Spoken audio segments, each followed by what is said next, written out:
Chicken piccata is a classic Italian-American dish made with chicken breast, lemon juice, capers, and white wine. Here's a simple recipe for you to try. First is boneless chicken breast, salt and pepper, all-purpose flour, olive oil, chicken broth, dry white wine, lemon juice, capers, unsalted butter, and fresh parsley. And here is the procedure. First is prepare chicken.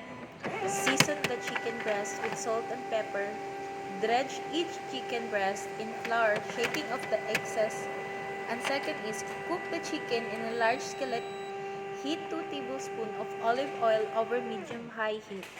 Add the chicken breast and cook until golden brown on each side, about 3 to 4 minutes per side. Ensure the chicken is cooked through remove the chicken from the skillet and set aside. And third, make the sauce in the same skillet. Add the chicken broth with white wine, lemon juice, and capers.